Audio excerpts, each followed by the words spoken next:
Quando o texto afirma que, chegada a hora, Jesus se pôs à mesa e os apóstolos estavam com ele, somos conduzidos imediatamente para dentro do ambiente solene e carregado de significado daquela noite. A expressão chegada a hora não indica apenas um momento do dia, mas carrega a ideia de cumprimento de um tempo determinado, algo que vinha sendo anunciado ao longo do ministério de Jesus e que agora se apresenta como inevitável. No judaísmo do período do Segundo Templo, a Páscoa era celebrada após o pôr do sol, quando um novo dia começava segundo o calendário hebraico. E essa ceia noturna reunia famílias e grupos em torno da memória do Êxodo.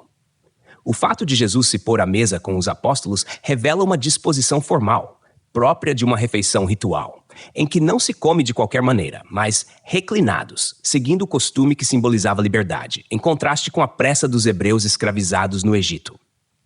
O termo apóstolos, aqui, não é meramente funcional, mas lembra que aqueles homens foram chamados, enviados e formados para testemunhar, ainda que naquele momento não compreendessem plenamente o que estavam prestes a presenciar. Em seguida, Jesus declara que desejou ansiosamente comer aquela Páscoa com eles antes do seu sofrimento. A força dessa frase está no acúmulo de sentido que ela carrega.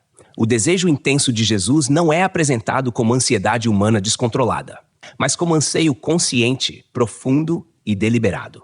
Ele sabe que esta Páscoa é única, distinta de todas as anteriores que celebrou desde a infância. Aqui não se trata apenas de cumprir um rito, mas de reinterpretá-lo a partir de sua própria pessoa e obra. O sofrimento mencionado não é descrito em detalhes, mas já aponta para tudo o que se seguirá: prisão, julgamento, rejeição, crucificação. O texto não permite psicologizar excessivamente esse desejo como mero apego emocional aos discípulos, mas indica que Jesus reconhece o valor redentor e revelatório daquele momento compartilhado, em que a antiga Páscoa será colocada em relação direta com o que está prestes a acontecer com ele. Quando Jesus afirma que não comerá mais daquela Páscoa até que ela se cumpra no reino de Deus, o texto introduz uma tensão escatológica que atravessa toda a ceia. A Páscoa, celebrada por séculos como memorial do livramento do Egito, é apresentada como algo que ainda aguarda um cumprimento pleno. Não se trata de negar o valor histórico da libertação do passado, mas de afirmar que aquele evento apontava para algo maior. O reino de Deus, expressão central na pregação de Jesus, não é descrito aqui como um conceito abstrato, mas como uma realidade futura que dará sentido definitivo àquilo que está sendo celebrado. A ceia, portanto, se move entre o já e o ainda não, entre a memória e a esperança, sem que o texto force uma explicação sistemática desse mistério. Ao pegar um cálice e depois de ter dado graças, Jesus ordena que os discípulos o peguem e repartam entre si. No contexto da refeição pascal, havia mais de um cálice, cada um associado a uma etapa específica da liturgia. E o ato de dar graças revela a continuidade com a tradição judaica de bênção, em que se reconhece Deus como fonte de toda provisão. O texto não descreve a fórmula da bênção, porque o foco não está nas palavras exatas, mas no gesto e no significado.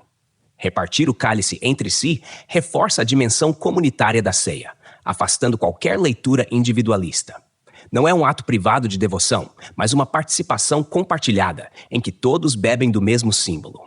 Quando Jesus declara que não beberá mais do fruto da videira até que venha o reino de Deus, essa afirmação ecoa e aprofunda o que já havia sido dito sobre não comer mais a Páscoa. O fruto da videira, elemento comum e cotidiano na vida judaica, é elevado aqui a um marcador temporal e escatológico. Jesus se abstém, não por rejeição ao mundo material, mas como sinal de que algo está sendo interrompido provisoriamente à espera de um cumprimento futuro. O texto não autoriza concluir que Jesus nunca mais participou simbolicamente de comunhão com os seus após a ressurreição, mas deixa claro que esta ceia específica aponta para um banquete vindouro, associado à plenitude do reino. Em seguida, Jesus pega um pão, dá graças, o parte e o entrega aos discípulos, dizendo que aquele pão é o seu corpo dado por eles. O gesto de partir o pão era central na refeição judaica, e aqui ganha um significado novo, sem romper completamente com o antigo. Dizer que o pão é o seu corpo não deve ser lido de maneira grosseiramente literal, como se o pão deixasse de ser pão em sua substância, nem de forma meramente simbólica vazia de conteúdo. A tradição interpretativa reconhece que Jesus está estabelecendo uma identificação sacramental. em que o pão aponta para a sua pessoa entregue. O corpo dado por vocês enfatiza substituição e doação voluntária, sem que o texto descreva ainda os detalhes da crucificação. O comando para fazer isso em memória de mim introduz a dimensão memorial cristã, que não é simples lembrança intelectual, mas atualização consciente do significado do ato redentor. Do mesmo modo, depois da ceia, Jesus pega o cálice e declara que ele é a nova aliança no seu sangue derramado por vocês. A referência à nova aliança evoca imediatamente as promessas proféticas feitas a Israel, especialmente aquelas que falavam de uma aliança escrita no coração, marcada por perdão e restauração. O sangue, elemento central nos sacrifícios do Antigo Testamento, é aqui associado diretamente à pessoa de Jesus.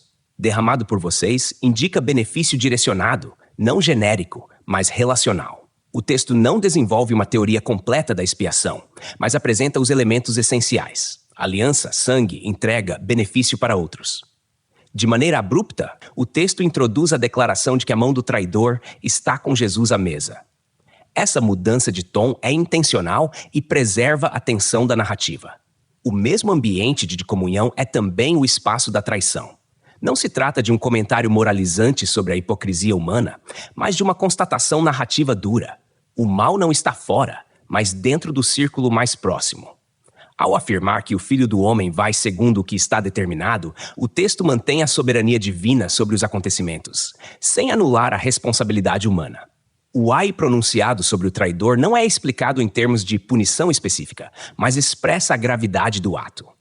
O texto caminha cuidadosamente entre determinação divina e culpa humana, sem resolver a tensão de maneira filosófica, deixando-a como parte do mistério da história da redenção. Quando os discípulos começam a perguntar entre si qual deles seria o que estava para fazer isso, a narrativa revela confusão, autoexame e insegurança. Não há acusação direta, não há identificação imediata.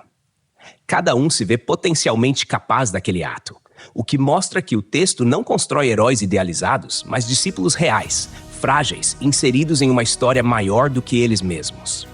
A ceia segue adiante carregada dessa tensão não resolvida, com comunhão e ruptura coexistindo no mesmo espaço, enquanto o texto continua avançando, sem fechar sentidos, sem aliviar o peso do momento, preparando silenciosamente o leitor para o que ainda está por se manifestar na sequência da narrativa. Texto e produção Douglas Vieira. Música de Sergio Prosverini por Pixabay. Faixa Snowy Peaks. Voz por ChatGPT 5.1. Tipo Ember. Bibliografia. Comentários expositivos Hernandes Dias Lopes, editora Agnos. Comentário bíblico Matthew Henry, editora CPAD. Antigo e Novo Testamento interpretado versículo por versículo Russell Norman Champlin, editora Agnos. Charles Spurgeon, Os Tesouros de Davi, editora CPAD.